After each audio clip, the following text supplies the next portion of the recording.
की एक्टिविटीज़ में सारे बच्चे पार्टिसिपेट करने चाहिए। इवन एजुकेशन में भी सारे बच्चे पार्टिसिपेट करने चाहिए। बिगड़े हुए बच्चे नहीं है, बिगड़े हुए हम। तो ये टीचर को मैं बोलूँगा कि अपनापन पहले लाइए, उसके बाद सारा काम अपने आप हो जाएगा। एवरेज बच्चे हैं, डल बच्चे हैं, उन पर अगर ज़्यादा ध्यान देंगे तो हर बच्चा जो है ना एक तरह का हो जाएगा। फीमेल्स के पास ना पेशेंस लेवल बहुत ज़्यादा होता है। अच्छा। वो पैटर्न खोल लेता है। इवन उनको यूट्यूब पे कुछ चलाना होता है, वो चला लेता है कि उनको जो भी पसंद है ना वो। हेलो, नमस्ते, सत श्री अकाल, आदाब, प्रणाम। मैं हूं खुशी सिंह, एक बार फिर से आप सभी के बीच अपने टॉकीज़ में एक नई पहचान के साथ। जी हाँ, मैं बात करूंगी आज हमारे शिक्षा यानी कि बच्चों की शिक्षा के बारे में। जितने भी हमारे न्यू पेरेंट्स हैं, आज उनके मन में जितने भी सवाल होंगे उन सभी का जवाब लेकर आज मैं हाजिर हूँ हमारे एक अलग पहचान के साथ। और मैं उनसे आप सभी को रूबरू तो कराऊंगी, लेकिन उससे पहले मैं आप सभी को बता दूं कि आपकी जो परेशानियां होती हैं छोटे बच्चों के स्कूल से लेकर, खासकर जो न्यू पेरेंट्स हैं हमारे, वो बहुत टेंशन में होते हैं कि आखिर हमारे छोटे बच्चों का स्कूल कैसा हो। छोटा बच्चा जो है होता है वो 6 घंटा 4 घंटा जाके स्कूल में रहता है, क्या वो उसके लिए सेफ़ है, क्या स्कूल में एक्टिविटीज़ कराई जाएंगी कि नहीं, या पढ़ाया जाएगा कि नहीं, अगर पढ़ाया जाएगा तो कैसा। तो ये सारी टेंशन आपको लेने की ज़रूरत नहीं है, क्योंकि इसका जवाब देने के लिए हमारे बीच आज हमारे साथ मौजूद है हमारे अंजनी कुमार जी। तो आइए सबसे पहले हम उनका स्वागत करते हैं। नमस्कार सर, बहुत बहुत स्वागत है आपका टॉकीज़ में। सबसे पहले तो सर, टॉकीज़ के देख रहे सभी व्यूवर्स के लिए मैं आपसे कुछ सवाल जवाब करना चाहूँगी आज हमारे स्टूडियो में। तो सबसे पहला सवाल है कि जैसा कि हम जानते हैं कि आज किड्स स्कूल के टॉपिक पे हम लोग बैठ रखे हैं, तो जानना चाहेंगे सर कि ये जो छोटे बच्चों का स्कूल होता है उसकी पहचान क्या होनी चाहिए। छोटे बच्चों के लिए सबसे पहले तो पहचान ये होनी चाहिए कि अगर छोटे बच्चों से है तो उनके लिए क्या प्ले इक्विपमेंट्स है, क्योंकि उनको खेलना बहुत पसंद होता है, प्लस इंट्रैक्शन करना बहुत पसंद होता है। बिल्कुल। तो उन सभी चीज़ों को मिला करके एक प्ले स्कूल को बनाना चाहिए। आइदर उनको क्वेश्चन करना भी बहुत पसंद होता है, तो ऐसी चीज़ों को स्कूल में रख करके ताकि उनकी जो जिज्ञासा है ना और ज़्यादा से ज़्यादा जाग सके। तो सर ने हमें बताया कि स्कूल की पहचान कैसे होनी चाहिए। अब हम सर से जानेंगे कि आखिर छोटे बच्चों के स्कूल पढ़ाने के पीछे, मतलब किड्स स्कूल में भेजने के पीछे, जो प्ले स्कूल आज बहुत ट्रेंड में है कि बच्चों को 2 साल में ही प्ले स्कूल में डाल दिया जाता है, 2.5 साल में प्ले स्कूल, क्या मतलब क्या फ़र्क क्या है घर में और उसको प्ले स्कूल भेजने में, क्या फ़र्क है सर? जाहिर सी बात, आपने बहुत अच्छी बात कही कि 2 साल की एज से बच्चों को प्ले स्कूल भेज देना चाहिए। अच्छा। क्योंकि आपने भी घर पर देखा होगा ना कि बच्चे जो है ना आज मोबाइल जो है बिल्कुल बेधड़क चला रहे हैं, पौने 2 साल के एज से ही। इट मीन्स कि ये प्रूफ करता है कि उनकी ग्रास्पिंग पावर ना हमसे कहीं ज़्यादा है, क्योंकि हमने घर में ही देखा है ना हमने कि हमारे बुजुर्ग जो है ना उनको कितना भी सिखाया जाए ना तो वो हर बार उस चीज़ को पूछेंगे, बट वो बच्चा नहीं पूछ रहा, वो देखते देखते ही ना वो सीख जा रहा है, वो पैटर्न खोल लेता है। इवन उनको यूट्यूब पे कुछ चलाना होता है वो चला लेता है, इवन उनको जो भी पसंद है ना वो खोल लेते हैं। इट मीन्स कि उसकी ग्रास्पिंग पावर ज़्यादा हो रही है, तो हम उसको यूटिलाइज कर लेंगे वहाँ। लेकिन सर आपको ये नहीं लगता कि कहीं ना कहीं 2 साल के बच्चे को, आप इतना छोटा बच्चा को स्कूल में हम डालते हैं, उनके ऊपर प्रेशर बनता होगा इस चीज़ का कि स्कूल टाइमिंग से जाना है, स्कूल में मतलब एक आपको डिसिप्लिन में बैठना है, अपने आप को मेंटेन करना है। सो मेरे हिसाब से मुझे लगता है कि कहीं ना कहीं बच्चों के ऊपर प्रेशर भी डाला जा रहा है आजकल के डेट में। ये जाहिर सी बात है, एक सदगुरु की बात याद आ गई मुझे। अच्छा। तो उन्होंने कहा था कि बिगड़े हुए बच्चे नहीं हैं, बिगड़े हुए हम। अच्छा। क्योंकि हम जो है ना इस सोसाइटी के हिसाब से ढल गए जी। हमारा स्वरूप जो है वो बच्चे वाला ही है। हम इस स्वरूप के नहीं थे, हमें इस सोसाइटी में ढलने के लिए हम अपने आप को बदले हैं। तो जाहिर सी बात है बदलाव तो चाहिए ताकि हम इस सोसाइटी में फिट हो सके। तो अब उन बच्चों को भी डिसिप्लिन एथिक्स तो सिखाना पड़ेगा। जाहिर सी बात है, छोटे से उम्र से उनको भेजना होगा। बिल्कुल सही। और सर ने हमें बताया कि आखिर कैसे पहचान करनी चाहिए और क्यों ज़रूरी है बच्चों को स्कूल भेजना। जैसा हम सभी पेरेंट्स सोचते हैं कि भाई बच्चा हमारा बहुत छोटा है, इतना छोटा बच्चे को स्कूल नहीं, लेकिन बिल्कुल भेजना चाहिए, क्योंकि कहीं ना कहीं बच्चों को स्कूल भेजने से उनके अंदर एक अनुशासन आता है और अपनी लाइफ में एक नया मोड़ वो देखते हैं। हम भी नहीं जानते इस चीज़ को, और बच्चे तो समझ ही नहीं पाते हैं कि बच्चा आखिर स्कूल जा रहा है तो वो एक ऐसे मोड़ की तरफ जा रहा है जिसका उसे अंदाज़ा नहीं है। और स्कूल जो है वो उसके ज़िंदगी में, उसके व्यक्तित्व और उसके भविष्य के लिए एक अहम रोल प्ले करता है। तो आइए फिलहाल कुछ और ऐसे सवालों का जवाब जानेंगे सर से हमारे। तो सर एक और सवाल है मेरा आपसे। सवाल मेरा थोड़ा सा डिफरेंट है ये। यूँ तो मेल फीमेल सारे इक्वल ही है आज के डेट में, लेकिन सर छोटे बच्चों के स्कूल में खासकर मैंने देखा है कि फीमेल टीचर्स ज़्यादा होती हैं। इसके पीछे क्या रीज़न है? इसके पीछे रीज़न यही है ना कि फीमेल्स के पास ना पेशेंस लेवल बहुत ज़्यादा होता है। अच्छा। इसके अपेक्षा। हाँ, तो जाहिर सी बात है पेशेंस लेवल तो चाहिए, क्योंकि बच्चे हैं आपके सुनेंगे नहीं। बड़े बच्चों की तरह ये नहीं कि आपने उनको बोल दिया बेटा सिट डाउन जी। वो बैठ जाएंगे, बेटा कीप क्वाइट तो शांत हो जाएंगे, ऐसा नहीं होता है। वो बिल्कुल घूमते रहते हैं। तो जाहिर सी बात है उस लेवल पे पेशेंस चाहिए। पेशेंस और जेंट्स में जनरली जो है वो पेशेंस नहीं होता, कुछ वक्त के बाद ना वो पेशेंस टूट जाता है। टूट जाता है, बिल्कुल। तो बिल्कुल सर ने सही कहा कि फीमेल टीचर्स इसलिए रखा जाता है, आप लोगों ने भी समझ लिया होगा कि पेशेंस लेवल होता है और साथ ही साथ केयर भी बहुत अच्छे तरीके से कर पाती हैं वो। तो चलिए फिलहाल कुछ ऐसे ही सवालों के जवाब और भी जानेंगे, और कुछ आप लोगों के भी सवाल हैं मेरे पास, उनमें से भी कुछ एक सवाल जरूर किया जाएगा। सर एक चीज़ और, ये बहुत ही ज़्यादा महत्वपूर्ण है कि आप देख रहे होंगे कि अभी के टाइम में बहुत ही धड़ल्ले से प्राइवेट स्कूल्स, छोटे छोटे बच्चों के स्कूल्स खुल रहे हैं। तो इसमें इन सारे स्कूल्स में पहचान कैसे होनी चाहिए कि कौन सा हमारे बच्चा के लिए अच्छा है? अब सबसे बड़ी बात है कि आज सरकार भी बोल रही है कि आप अपने पैर पे खुद खड़े रहोगे। बिजनेस, एक मीन्स की बिजनेस कीजिए। Business is what? To be busy. तो जाहिर सी बात है हर लोग जो है अब ये बिजनेस में आ रहे हैं, और स्कूल ऐसा सेक्टर है जिसमें कि आपको एक इज्जत भी मिलती है, प्रतिष्ठा भी मिलती है। तो सारे लोग जो है अब स्कूल की तरफ बढ़ रहे हैं। लेकिन क्या ये सिर्फ बिजनेस है? ये एजुकेशन सेक्टर, जाहिर सी बात है यहाँ बच्चों को एजुकेशन दिया जाता है। तो बिजनेस इसलिए है ताकि हम अपने घर परिवार को चला सके, जो हमसे जुड़े हुए लोग हैं उनके घर परिवार चला सके। बट बेसिकली देखा जाए कि अगर एजुकेशन अच्छा होगा तो जाहिर सी बात है ये चीज़ें पूर्ण हो जाएंगी हमारी। तो सबसे पहले तो ध्यान जो देनी चाहिए वो एजुकेशन के ऊपर देनी चाहिए, चाहे वो गार्जियन हो। पेरेंट्स को भी ये नहीं कि ये स्कूल में एडमिशन कर, मैं देख रहा हूँ पेरेंट्स का भी होता है ना कि मुझे इस स्कूल में बच्चे का एडमिशन करवाना है, इस स्कूल में करवाना है।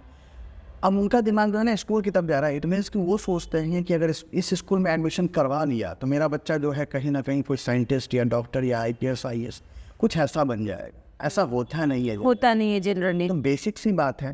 अब ये प्ले स्कूल क्या है? प्ले स्कूल बेस तैयार करता है, क्योंकि बेस कहीं क्लास 5 से या क्लास 1 से नहीं तैयार होता है। बेस उस दिन से स्टार्ट हो जाता है जिस दिन से आपकी एजुकेशन शुरू हो जाती है। चाहे वो माँ के पास से आपको एजुकेशन मिल रही है, आपके पिता के पास से एजुकेशन मिल रही हो, चाहे वो एक स्कूल जाकर के एक शिक्षक के पास। पढ़ाने को तो घर में भी बच्चों को पढ़ाया जा सकता है। ABCD क ख अगर ये बेस अगर बोल रहे हैं तो ये बच्चों को घर में पढ़ाया जा जी सकता है। बिल्कुल, ये प्राइमरी एजुकेशन है और ये घर से ही मिलती है पहले। लेकिन स्कूल ही क्यों?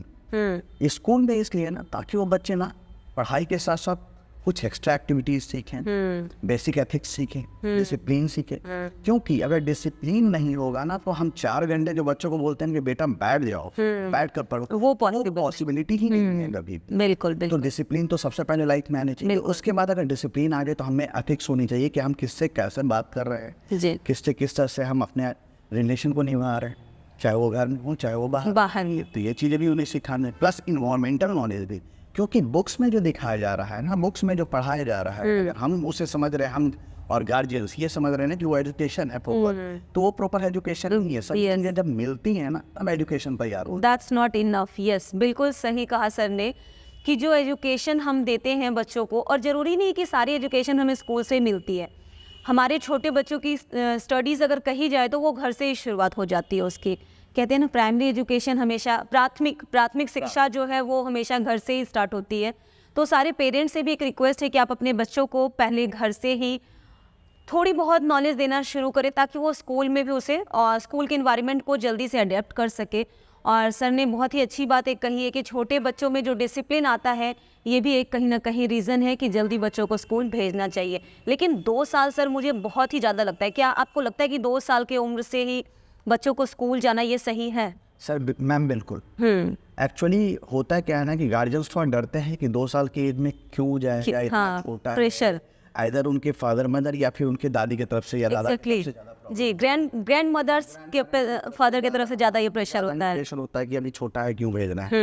बट अगर हम नहीं भेजेंगे तो उसकी अच्छी शिक्षा कैसे होगी? क्योंकि आज का जो है, आज का टाइम जो है वो बहुत वास्ट हो चुका है, पहले वाला टाइम नहीं है। तो जाहिर सी बात है हमें समय के साथ चलना होगा या फिर समय से तेज चलना होगा, राइट, तब हम उसके साथ चल पाएंगे। अगर आज के डेट में हम ट्रेन से कहीं पे अगर मुझे जाना है मीटिंग को, तो हम ट्रेन से अगर जाएंगे तो वो 2 दिन का टाइम ले लेगा, इधर 1 दिन का टाइम लेगा। लेकिन अगर हम यही फ्लाइट से जाते हैं तो हमारा टाइम कंज्यूम, और time is equal to money. Yes exactly, time is equal to money. Sir ने बहुत अच्छी बात है, बिल्कुल लग रहा है कि हाँ मैं गुरु के साथ बैठी हूँ और बहुत ही अच्छी बातें मुझे सीखने को मिली है आज। तो सर मेरा सवाल आपसे ये था कि आखिर जो बहुत ही मतलब नंबर्स ऑफ स्कूल्स जो आप देख रहे हैं वो बहुत ही ज़्यादा होते चले जा रहे हैं। मतलब गांव में भी आप देखिए छोटे स्कूल्स, प्राइवेट स्कूल्स, कुछ भी लगा के पब्लिक स्कूल ऐसा कुछ खुल जाता है। तो आपको नहीं लगता कि इन सब चीज़ों पे रोक लगनी चाहिए?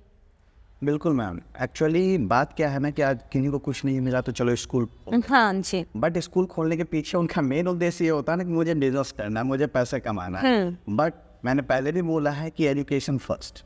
अगर एजुकेशन आप देंगे, अगर अच्छा एजुकेशन होगा तो आज नहीं तो कल आपका बिजनेस वो फली फूल होगा। और कहा भी गया है ना कि जो धीरे धीरे बढ़ता है ना, स्लो एंड स्टडी ग्रोथ जिसका होता है ना, वो बहुत देर लंबे टाइम तक वो टिकता है। और जो बहुत जल्दी ऊपर जाता है वो जैसे नीचे नीचे गिरता है। कहावत है, कहावत क्या, ये हमने देखा है कि रेत जितना जल्दी गर्म होता है उतना ही जल्दी ठंडा भी हो जाता है। बिल्कुल। और वहीं पे मिट्टी को ले तो वो क्या है, धीरे धीरे गर्म होगा उतना ही धीरे धीरे वो ठंडा होता है। जाहिर सी बात है, इस प्रवृत्ति को हमें देखना होगा। और लोग जो ये बिल्कुल आज के डेट में लोग भी बोलते हैं, हाँ बिजनेस कहीं ना कहीं बिजनेस के रूप में लोग देखते हैं और वो स्कूल खोल के बैठ जाते हैं। कहीं ना कहीं ये ठीक है, पैसे कमाने का जरिया है और हर लोगों का हक है कि इस सोसाइटी में जीने के लिए पैसा तो चाहिए। लेकिन सर पैसे कमाने के लिए आप भविष्य को बिगाड़ रहे हैं। आप ये भी तो देखिए कि छोटे बच्चे अभी आपके पास स्कूल में एजुकेशन लेने के लिए आ रहे हैं, लेकिन जिस चीज़ के लिए वो आ रहे हैं वो चीज़ उन्हें मिल नहीं पा रही है। उनके पेरेंट्स घर पे वो जान रहे कि मेरा बच्चा पढ़ने जा रहा है, लेकिन वो चीज़ उसको मिल तो नहीं रही है ना। तो कहीं ना कहीं ये गलत है। आप इसको मानते हैं? बिल्कुल मानता हूँ मैम, एक्चुअली लेकिन इसमें तालियां एक हाथ से नहीं बजती, वो जब भी बजती है तो 2 हाथ की जरूरत होती है। बिल्कुल सही। इसमें कहीं ना कहीं गार्जियंस का भी सपोर्ट होता है। गार्जियंस भी आज के डेट में जो है ना वो एजुकेशन पे ध्यान नहीं दे रहे हैं, बच्चे के एजुकेशन पे नहीं, वो बस देखते हैं कि हाँ ये स्कूल जो है थोड़ा 5 स्टार टाइप से बना है, बिल्डिंग अच्छी है, टीचर वेल लुक्ड वाइज बहुत अच्छे हैं, इधर उनकी कम्युनिकेशन बहुत अच्छी है तो इसलिए इसकी एजुकेशन बहुत अच्छी होगी। बट ऐसा होता नहीं है। ठीक है, मैं बोलता हूँ कि एक स्कूल अगर हम जाते हैं और वहाँ पे टीचर्स, स्टाफ, सारे कम्युनिकेशन बहुत अच्छे हैं, बट आपके बच्चे में वो कम्युनिकेशन नहीं आ रहा, it means what? Yes, education का जाहिर सी बात है, वहाँ पे अगर वो टीचर हिंदी भाषी है ना या फिर अपने लैंग्वेज में बात कर रहे हैं और बच्चे को आज के माहौल के हिसाब से अगर तैयार कर दिया ना तो वो स्कूल बेस्ट। बिल्कुल, मतलब कहीं ना कहीं स्कूल का सिलेक्शन जो है वो करना पहले ज़रूरी है। तो बिल्कुल सही सर ने कहा है कि जो धड़ल्ले से हमारे बीच स्कूल्स ओपन हो रही हैं छोटे बच्चों की या चाहे बड़ों बच्चों की भी, काफ़ी पब्लिक स्कूल्स ऐसे ओपन होती हैं, तो हमें कहीं ना कहीं पेरेंट्स भी उसमें जिम्मेदार हैं कि वो गलत स्कूल का सिलेक्शन करते हैं या बड़ी बड़ी बिल्डिंग, चमकती हुई बिल्डिंग और टीचर्स के कम्युनिकेशन या वहाँ का एनवायरनमेंट देख के करते हैं, वहाँ के एजुकेशन को देख के नहीं करते, जो मेन मतलब सबसे पहले है आप सभी के लिए। तो चूज़ करने से पहले आप सभी वहाँ के एजुकेशन के बारे में पता करें। और रही बात छोटे बच्चों की, तो उनकी सेफ्टी के लिए वहाँ पे सर ने बताया है जैसा कि सीसीटीवी कैमरा का इस्तेमाल करते हैं, काफ़ी एक्टिविटीज़ दी जाती हैं उन्हें। तो आप सभी को एक्टिविटीज़ और सिक्योरिटी के लिए टेंशन लेने की ज़रूरत नहीं है, लेकिन स्कूल का सिलेक्शन आप लोग अच्छे से करें। सर आपसे एक और सवाल है, आप काफ़ी लंबे समय से स्कूल में हैं, किड्स का एक्सपीरियंस भी है आपको, तो आप उसके लिए उसमें आपका क्या कहना है? कुछ मैसेज देना चाहेंगे बाकी सभी टीचर्स को या पेरेंट्स को? बिल्कुल बिल्कुल, टीचर्स को यही मैसेज देना चाहूँगा ना कि टीचर्स को भी मैं देखता हूँ आज के लिए कि वो पढ़ी लिखी होती हैं, सारा कुछ होता है, बट वो जब केयरिंग के लिए आता है ना तो क्या पता क्यों अपने बच्चों के टाइप से वो केयर नहीं कर पाते। अच्छा, जनरली अगर टीचर्स को अगर एक अच्छा, क्योंकि टीचर्स को एक फैसिलिटेटर बनकर काम करना होगा जो फैसिलिटीज़ प्रोवाइड कर सके, बच्चों को एक माँ बनकर काम करना होगा, राइट, पिता बनकर काम करना होगा। जाहिर सी बात है, गार्जियनशिप अगर आ गया ना तो वो प्यार अपने आप ही, अटैचमेंट जो है वो अपने आप तैयार हो जाएगा बच्चे से, और वो फीलिंग आ जाएगी कि नहीं मुझे इसे कुछ तैयार करना। तो जाहिर सी बात है, तो ये टीचर को मैं बोलूँगा कि अपनापन पहले लाइए, उसके बाद सारा काम अपने आप हो जाएगा। क्योंकि काम, कोई भी काम जो है ना बड़ा हार्ड नहीं है, उसको ईजी बनाया जा सकता है, ईजी बनाया जा सकता है तरीका। और गार्जियंस के लिए ये है कि वो जो भी मैंने पहले बोला कि चयन, सबसे पहले तो चयन जो स्कूल का करे ना बिल्कुल सोच समझ कर करे। इधर बहुत सारे सिचुएशन में मैंने देखा है कि वो बिल्डिंग्स को देखते हैं, किसी सिचुएशंस में अपनेपन को देखते हैं, किसी सिचुएशंस में होता है कि पैसे को देखते हैं। लेकिन मैं बोलता हूँ कि एजुकेशन के मैटर पे इन सभी चीज़ों को नहीं देखना चाहिए, क्योंकि अगर एक प्राइवेट स्कूल के बारे में भी बात करता हूँ तो प्राइवेट स्कूल क्या है, वो गवर्नमेंट बॉडी नहीं है, उसको कोई गवर्नमेंट पैसा फंड नहीं दे रही है। तो जाहिर सी बात है उनको जो भी फंडिंग करनी है, चाहे वो बिल्डिंग के लिए करनी हो, चाहे स्टाफ्स के लिए करनी हो, चाहे वो रख रखाव के लिए करनी हो, कुछ पे भी, तो वो खुद का ही वो मैनेजमेंट तो कर जाहिर सी बात है अगर वो चीज़ें देनी है उनको, एक्टिविटीज़ देनी है, तो उसके लिए इक्विपमेंट्स भी चाहिए। तो जाहिर सी बात है उसके लिए उनको खुद ही सारा मैनेज करना है, तो उसके लिए पैसे चाहिए। अब वो पैसा तो जाहिर सी बात है सोसाइटी से ही आती है। थैंक यू सर, बिल्कुल सही कहा आपने। और काफ़ी पेरेंट्स हमारे ऐसे हैं जिनको यहाँ से काफ़ी टिप मिला होगा, काफ़ी सोल्यूशन लाइन मिली होगी। तो प्लीज़ आप लोग अपनी चमकती हुई बिल्डिंगें देख करके स्कूल में दाखिला ना करें अपने बच्चों का। आप लोग इस चीज़ का ध्यान रखें कि स्कूल में एजुकेशन है या नहीं, आपका फोकस एजुकेशन होना चाहिए। तो आइए फिलहाल कुछ और सवालों के जवाब जानेंगे सर से। सर एक चीज़ और मुझे पूछना है कि ये स्कूल्स में देखते होंगे कि छुट्टियां बहुत होती हैं। हमारे इंडिया में इतने फेस्टिवल्स हैं, रंग बिरंगी है हमारी इंडिया, तो काफ़ी फेस्टिवल्स होती रहती हैं। हर स्टेट का एक अलग फेस्टिवल है, इंडिया का एक अलग फेस्टिवल है। तो बहुत सारे आप देखते होंगे कि स्कूल में छुट्टियां हो जाती हैं, तो उस पे कहीं ना कहीं सिलेबस पे भी इफेक्ट पड़ता होगा, टीचर पे भी प्रेशर पड़ता होगा कि उनको सिलेबस कंप्लीट कराना है। तो ये जो छुट्टियां इतनी पड़ती हैं, फिर समर वेकेशंस हैं, फिर विंटर वेकेशंस हैं, उसके बाद आपका न्यू ईयर हो गया, क्रिसमस हो गया, ना जाने इतनी बहुत सारी, मैंने कहा ना आपको कि देश के लिए तो है ही छुट्टियां, साथ ही साथ स्टेट वाइज भी छुट्टियां हो जाती हैं, कुछ ना कुछ पर्टिकुलर हर राज्य की कुछ ना कुछ होती है फेस्टिवल्स भी। तो इस पर क्या असर पड़ता है और ऐसा क्यों होता है? खासकर मुझे जानना है कि ऐसा होता क्यों है। हम देखिए छुट्टियों को लेकर होता क्या है ना कि जब हम बड़े काम करते करते अगर थक जाते हैं तो क्या होता है कि हमें भी कहीं आउटिंग के लिए जाना होता है। अच्छा। मीन्स कि अपने आप को रिलीज करना है, इस माइंड में जो कचरा जो भी है उसको रिलीज कर देना है कहीं जा करके। तो उसी तरह बच्चों के साथ और ज़्यादा होता है, उनको जल्दी जल्दी में ये छुट्टियाँ देनी होती है ताकि वो ना हमेशा उन बुरी चीज़ों को ना वो रिलीज़ कर पाए अपने आप से, अपने आप जो हार्डनेस आ रही है ना उनके ऊपर वो रिलीज़ कर पाए। अच्छा। तो इसलिए छुट्टियाँ होती हैं। और गर्मियों की छुट्टियाँ जैसे कि 1.5 महीने की अप्रॉक्स हो ही जाती हैं, बाकी सारी छुट्टियाँ हैं, और प्लस नियम ऑर्डर से भी छुट्टियाँ आ जाती हैं। तो ये बच्चों को देखते हुए ही किया जाता है ताकि वो अपने पढ़ाई में मन लगा सके, क्योंकि जो भी चीज़ें दे रहे हैं ना वो एफर्टलेस हो। और लेकिन हाँ, पढ़ाने का तरीका अगर आप बिल्कुल इजी वे में कर दें, मीन्स कि उनको एक्टिविटीज़ के थ्रू सिखाना शुरू कर दें। अब हमारे बिहार में ही बेसिकली बात कर लेता हूँ, तो होता क्या है ना कि गार्जियंस को लगता है ना कि जब तक उनको लिखवाया नहीं जा रहा है ना, मतलब उन्हें पढ़ाया नहीं जा रहा। हाँ, पढ़ाया ही नहीं। मीन्स कि अगर रिटन वर्क नहीं हुआ तो पढ़ाया नहीं जा रहा, होमवर्क नहीं आया तो नहीं पढ़ाया जा रहा। बट ऐसा होता नहीं है। ठीक है, रिटन वर्क और होमवर्क के अलावा बहुत सारी चीज़ें हैं, अगर उनको कर लिया जाए और बेसिकली घर पे उसकी रिवीजन कर ली जाए ना तो बहुत बड़ी चीज़ है, जैसे कि डायरीज तो आते हैं। एग्जैक्टली। अब समझ में आया, जैसे कंप्यूटर को रिफ्रेश करते हैं ना, हर काम के बाद एक रिफ्रेश देते हैं, तो ऐसी बात है कंप्यूटर को हम शट डाउन भी तो करते हैं, शट डाउन भी करते हैं, चीज़ों को शट डाउन करना पड़ता है, टाइम देना होता है। लेकिन पेरेंट्स ये सब चीज़ नहीं समझते। पेरेंट्स समझते हैं कि बच्चा घर पे बैठा है, इसका मतलब पढ़ नहीं रहा, पूरे महीने की फीस जा रही है, बच्चा पढ़ नहीं रहा है। लेकिन ये बड़े बच्चों में तो ठीक है सर कि सिलेबस का है, छोटे बच्चों में तो सिलेबस का भी नहीं है। तो कहीं ना कहीं आपकी बात मुझे बहुत अच्छी लगी है कि बच्चों को रिफ्रेश होने के लिए, बच्चों को फ्रेश होने के लिए, माइंड को रिलैक्स करने के लिए छुट्टियां बहुत ज़रूरी है। तो प्लीज़ जितने भी पेरेंट्स हैं उनसे रिक्वेस्ट है कि जब बच्चे घर पे बैठे तो उनसे आप ना बोलें कि ज़्यादा पढ़ो पढ़ो पढ़ो, थोड़ा सा उन्हें रिफ़्रेश होने के लिए टीचर ने दिया है टाइम, तो उन्हें रिफ़्रेश होने का भी मौका दें। तो बहुत ऐसी सवालों के जवाब आपको मिलेंगे, लेकिन आप लोग प्लीज़ कमेंट करके मुझे बताएं कि आपको किस सवाल का जवाब चाहिए। मैं ज़रूर कोशिश करूँगी सर से कनेक्ट करके उसके सवाल का जवाब देने। इवन सर खुद भी वहाँ पर रिप्लाई आपको कर देंगे। सर एक सवाल और है, और ये मैं ज़्यादा समय नहीं लूँगी आपका। सर मुझे एक चीज़ और जानना है कि बच्चों के जब एडमिशन्स होते हैं तो स्कूल में टीचर्स कहते हैं हम ये फैसिलिटी देंगे, हम वो फैसिलिटी देंगे, हम ये करवाएंगे, हम वो करवाएंगे, टाइम टू टाइम हर फेस्टिवल में भी प्रोग्राम करवाएंगे, कुछ भी वैसी एक्टिविटीज़ करवाते रहेंगे और बच्चों को पार्टिसिपेट भी करेंगे।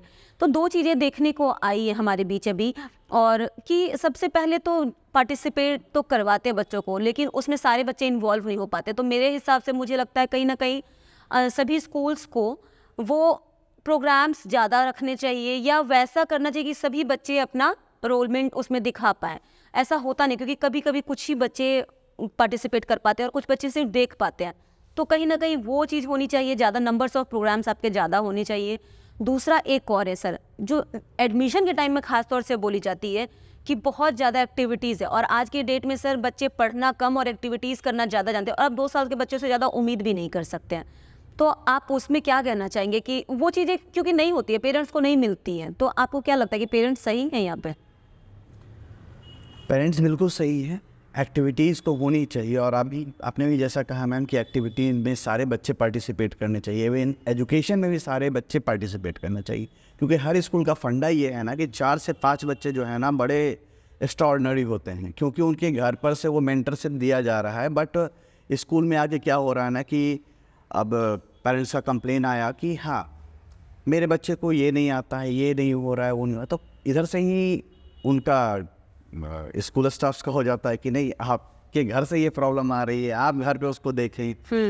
तो कहीं ना कहीं मैं ये कहना चाहूँगा ना कि इन चीज़ों में ना एक पेरेंट और एक टीचर उलझा रह जाता है और बच्चे का ग्रोथ जो है ना वो रुक जाता है। तो जाहिर सी बात है अगर स्कूल में हम जो बच्चे कमज़ोर हैं ना, जो एवरेज बच्चे हैं, उनके साथ अगर चलते हैं तो जाहिर सी बात है उसके साथ जो अच्छे बच्चे हैं ना वो भी कोप अप कर जाएंगे, क्योंकि मेहनत ज़्यादा होगी। लेकिन टीचर कहीं ना कहीं सर अच्छे बच्चों पे ही ज़्यादा मेहनत करती है।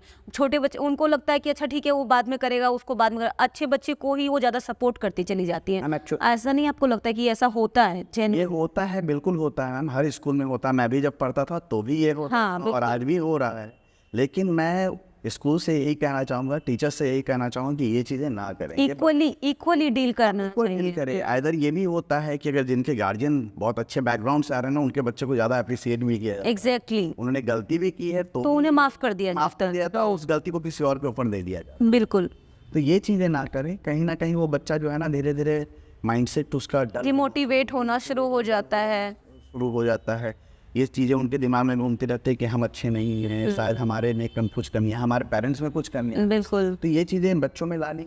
अच्छे बच्चे हमेशा मतलब फर्स्ट बेंचर होते हैं और उन्हें लास्ट बेंचर बना दिया जाता है। तो कहीं ना कहीं इन सब चीज़ों पे भी टीचर्स को थोड़ा सा फोकस करना चाहिए। और जाहिर सी बात है हर बच्चे को एक्टिविटीज़ में पार्टिसिपेट करवाना चाहिए, क्योंकि अगर हम कमज़ोर बच्चे को, जो एवरेज बच्चे हैं, डल बच्चे हैं, उन पर अगर ज़्यादा ध्यान देंगे ना तो हर बच्चा जो है ना एक तरह का हो जाएगा। बिल्कुल। और रिजल्ट हमारा 100%। जी हाँ, तो सर ने हमें बिल्कुल बहुत अच्छे से बताया है कि काफ़ी टीचर्स को इस चीज़ पे ध्यान देने की ज़रूरत है कि नंबर ऑफ़ एक्टिविटीज़ जो वो हमें इंक्रीज़ करनी चाहिए। और ये सभी पेरेंट्स का भी प्रॉब्लम है, उनकी भी यही शिकायत है, तो प्लीज़ इसे दूर किया जाए। और आइए फ़िलहाल एक और सवाल, सर मेरा एक और सवाल है आपसे, और वो थोड़ा सा डिफरेंट है।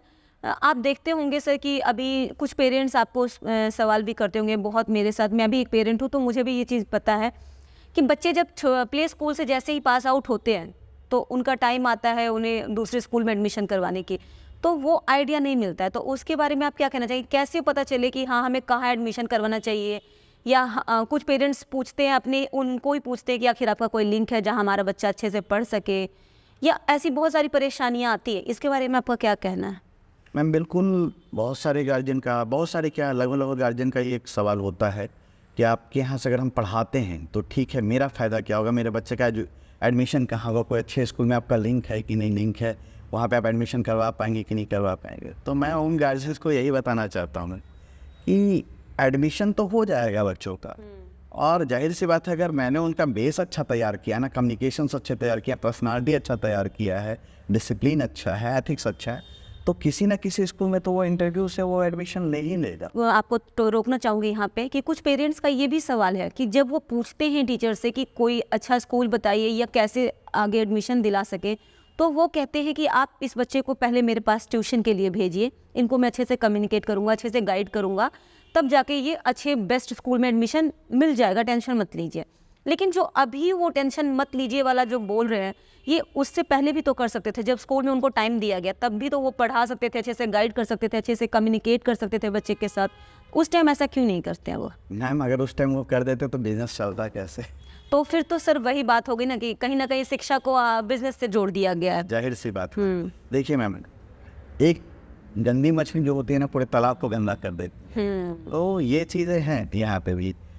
अब जाहिर सी बात है हम अगर बच्चे को ट्यूशन में बुलाकर सिखा सकते हैं चीज़ों को, तो क्यों ना हम स्कूल में ही वो चीज़ें exactly proper communication, proper personality development, proper discipline, ethics, ये सारा कुछ उनको स्कूल में प्रोवाइड करें, प्लस उनकी जो भी बुकिश नॉलेज है वो प्रोवाइड करें, इन्वायरमेंटल नॉलेज है वो प्रोवाइड कर दें उनको प्रॉपर तरीके से।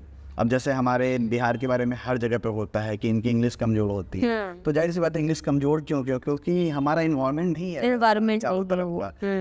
स्कूल में बोला जा रहा है बट हम समझ नहीं पा रहे क्योंकि हमें बचपन से वो चीज़ें नहीं सिखाई गई हैं। अब हिंदी सीखने की जरूरत नहीं है। अमेरिका में चाहे जो भी छोटे बच्चे होते हैं वो उनको इंग्लिश बोलने के लिए सिखाया नहीं जाता। ग्रामर नहीं सिखाया जाता। हिंदी के लिए हमें ग्रामर नहीं सिखाई जाती है। Exactly. खुद ब खुद सीख जाते हैं सुनते सुनते। एनवायरनमेंट जस्ट बिकॉज तो वो चीज़ अगर हम स्कूल में कर दें, उनको सिखाने का टेक्निक दे दें, जो अब जैसे कि मुझे उन्हें सिखाना है टेक इट या फिर गिव मी, अब मैं उनको बोलूँगा टेक का मतलब होता है बेटा लेना, तो ये you have to learn this. अब ये बच्चा जो है ना जाकर रट रहा है यहाँ पे टेक का मतलब होता है लेना, टेक का मतलब होता है लेना। वो वही आप उनको सामान दे और कहें कि बेटा टेक इट, तो वो समझ जाएगा कि मैं जब किसी को बोलूंगा तो I can also ask like कि टेक इट। एक्टिविटी हो गया और वो पर डे हो रहा है, तब वो कुछ दिन के बाद आप ये खुद देखेंगे ना कि वो भी जब कुछ दे रहा है ना तो वो टेक हाँ टेक इट मींस कि वो इनडायरेक्ट मीनिंग उसका आ जाए, आ रहा है। कोलैबोरेशन कर लेगा वो हिंदी और इंग्लिश का खुद से। और इंग्लिश बोलने में हमें प्रॉब्लम क्यों होती है? क्योंकि हम जो है ना बोलने के पहले ना वो वर्ड पूरा पहले हिंदी का सेंटेंस होता है वो लेते हैं, उसके बाद उसको कन्वर्ट करते हैं, उसके बाद उसमें ग्रामेटिकल एरर इसके बाद बोलने के लिए, तो इट मींस कि ये कितना टाइम टेकन। ऐसी बात है, प्रॉब्लम तो आई। यस बिल्कुल। तो उन प्रॉब्लम को अगर हम वो जो हिंड्रेंस है वो बच्चों का दूर कर दें, जाहिर सी बात है बचपन से ही उनको ना इंग्लिश पढ़ने में ना इंग्लिश बोलने में कोई भी प्रॉब्लम नहीं है। इंग्लिश हाँ, अब कहा जाता है कि हमारा मातृभाषा तो हिंदी है, तो इंग्लिश क्यों? चाइना की अपनी लैंग्वेज है तो वो उसी में बात करता है, बहुत सारे देश की। तो जाहिर सी बात है हम ही क्यों, हम अंग्रेज जो हम पे गुलाम, जिनके हम गुलाम थे, उन्हीं का लैंग्वेज लेकर के हम आज ये करते। बिल्कुल। तो जाहिर सी बात है ये सभी चीज़ें जो है ना पॉलिटिकल बातें हैं। इंग्लिश इज बिजनेस लैंग्वेज और वर्ल्ड वाइड लैंग्वेज। हमारे देश में इवन बिहार में ही इतनी भाषाएं हैं, प्लस हमारे देश में इतनी भाषाएं, तो हम कितनी भाषाएं सीखेंगे? बिल्कुल। तो जाहिर सी बात है एक लैंग्वेज तो ऐसा होना चाहिए ना, चाहे वो हिंदी हो चाहे वो इंग्लिश हो, कुछ भी जो कॉमन हो पूरे वर्ल्ड में यूज, जो कि हम कहीं भी जाएं और धड़ल्ले से हमें प्रॉब्लम ना आए। ये नहीं कि हम वहाँ गए और खाने में प्रॉब्लम आ रही है, पानी पीने में भी प्रॉब्लम आ जाए। Exactly. तो ऐसे प्रॉब्लम का क्या? क्योंकि कम्युनिकेशन इज व्हाट, जिससे हम और आप एक समझ दूसरे से communicate कर सकें, तो ग्रामर की तो कोई ज़रूरत ही नहीं तो है। जाहिर सी बात। बिल्कुल सही सर ने हमें समझाया कि हमें लैंग्वेज वो होती है जो मैं बोलूं और आप समझ जाए, आप बोले मैं समझ जाऊं। तो चलिए फ़िलहाल सर ने बहुत अच्छे से अपनी बातों को रखा है और बहुत अच्छा मैसेज भी दिया है सभी टीचर्स के लिए भी, सभी पेरेंट्स के लिए भी। उम्मीद करते हैं कि आप सभी को आज का एपिसोड पसंद आया हो। चलिए फ़िलहाल नेक्स्ट एपिसोड में ऐसे ही हाजिर होंगी मैं एक बार फिर से नई पर्सनालिटी के साथ। मैं खुशी सिंह आप सभी से यही विदा लेती हूँ। नमस्कार।